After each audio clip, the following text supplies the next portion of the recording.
Assalamualaikum warahmatullahi wabarakatuh. Saya Fatimah Nokhailiyah dari kelas BKI 5C. Proses konseling ini menggunakan pendekatan behavior dengan teknik modeling. Terdapat beberapa macam teknik modeling. Yang pertama, penokohan nyata atau live model. Yang kedua, penokohan simbolik atau symbolic modeling. Dan yang ketiga, penokohan ganda atau multiple modeling.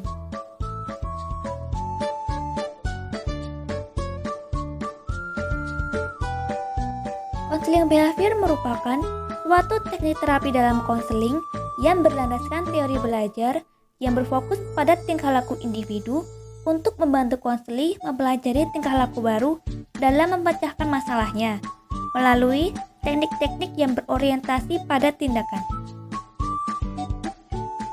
Penokohan atau modeling adalah istilah yang menunjukkan terjadinya proses belajar melalui pengamatan terhadap orang lain dan perubahan terjadi melalui peniruan. Dalam proses konseling ini menggunakan penokohan simbolik.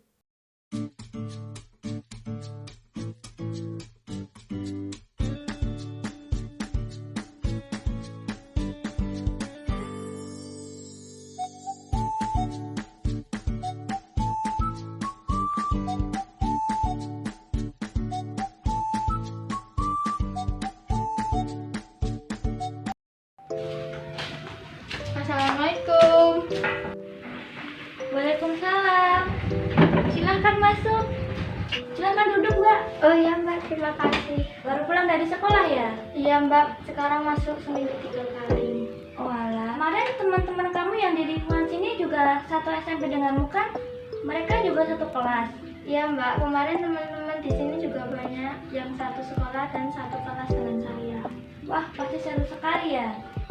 Kedatangan Tiara di sini mungkin ada yang ingin dibicarakan dengan saya?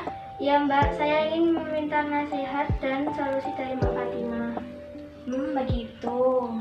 Alangkah baiknya kalau kita bicarakan permasalahan yang kamu rasakan, biar kita mendapat pemecahan masalahnya. Bagaimana, Tiara mengerti? Oh iya Mbak, saya mengerti. Silakan Tiara dapat mulai bercerita. Di sini Tiara bisa bercerita tentang apa yang Tiara rasakan, dan di sini juga akan dijamin kok kerahasiaannya. Tiara bisa bercerita dengan leluasa dan tenang. Jadi gini Mbak, saya kurang percaya diri buat bergaul sama teman-teman saya Mbak. Walaupun mereka teman di lingkungan sini dan teman SD saya merasa canggung gitu Mbak buat bergaul dengan mereka. Apakah ini karena saya belum bisa beradaptasi dengan lingkungan rumah di sini ya Mbak? Diri saya hanya sendirian. Merasa hanya sendirian? Ya Mbak, saya merasa tidak memiliki teman yang banyak dan akrab dengan saya yang bisa saya ajak untuk cerita bercanda. Apa yang membuat kamu merasakan dan kamu berpikir seperti itu? Saya merasa tidak percaya diri untuk bergaul dengan teman-teman. Jadi saya takut dan gugup untuk mengobrol atau bercanda dengan teman-teman saya.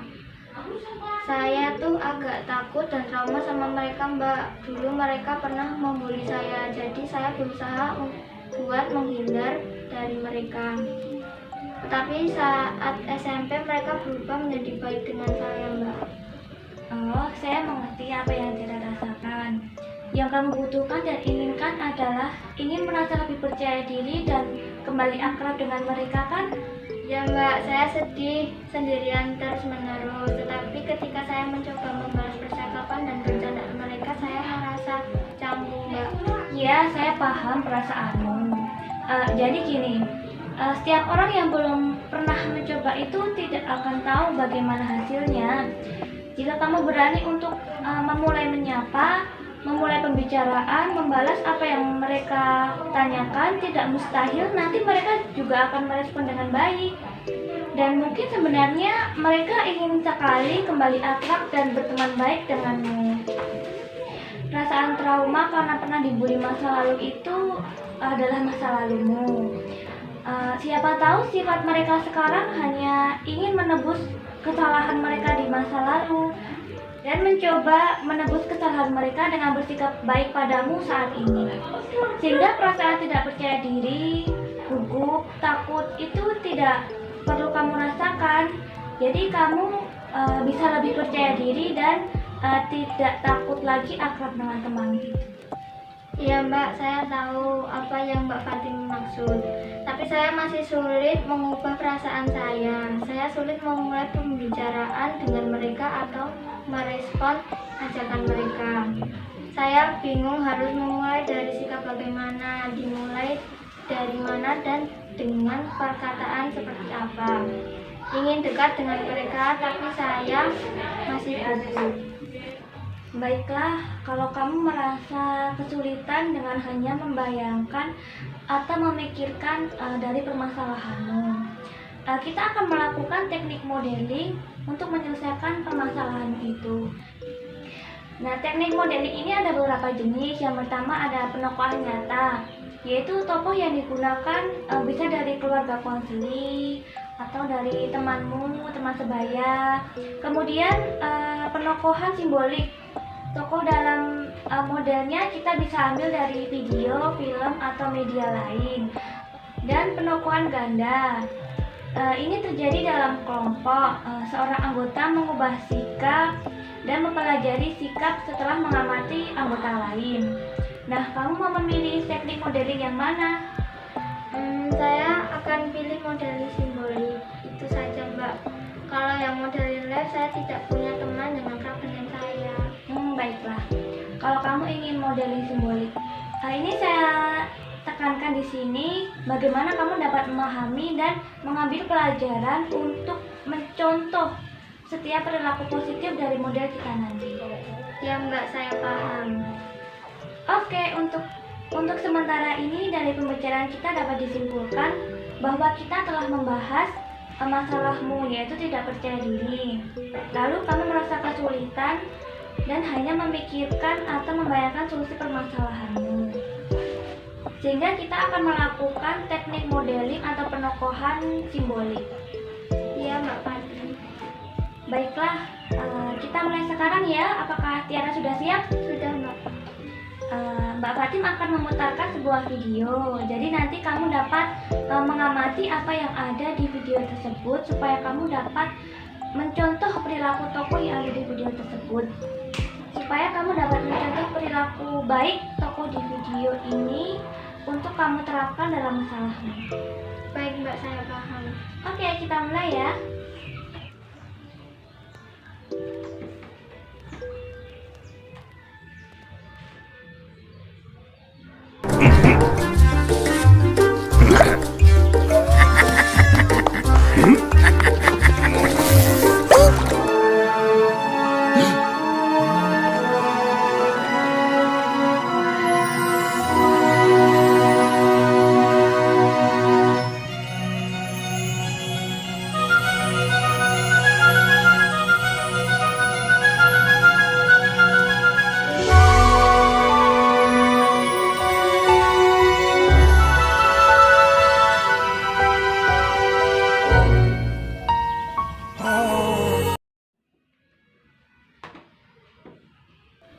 Nah, Tiara, apa yang bisa kamu amati, pahami, dan simpulkan dari video yang kita putar tadi? Ternyata mempunyai seorang sahabat sangat bisa membantu kita saat susah ya Mbak. Bisa kita ajak bercerita, bermain, dan melakukan hal-hal seru lainnya.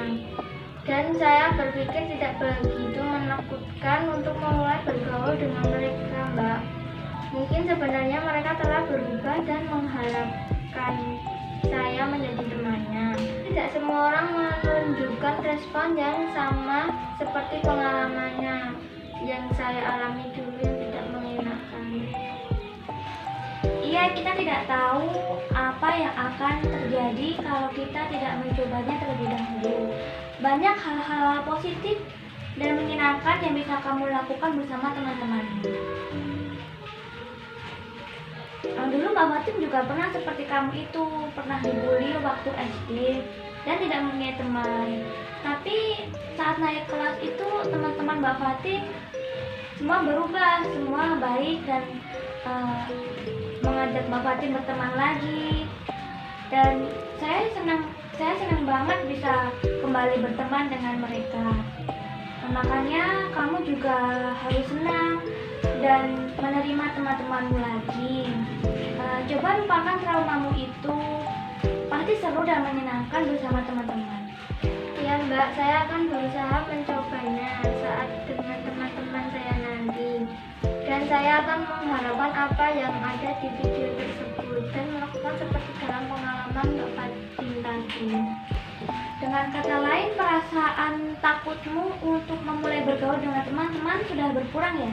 Iya Mbak, setelah menemukan hal yang positif, perasaan takut saya jadi berkurang. Baiklah, sebagai kesimpulan akhir dari pembicaraan kita kali ini, dapat saya simpulkan bahwa Tiara mempunyai masalah, yaitu tidak percaya diri dalam bergaul dengan teman-teman. Setelah kita melakukan penokohan simbolis tadi, Tiara akan berusaha menerapkan tingkah laku tadi dengan teman-temanmu. Saya rasa cukup pertemuan hari ini ya. Terima kasih Mbak atas bantuannya. Iya, sama-sama. Saya pamit dulu Mbak. Assalamualaikum. Iya, waalaikumsalam.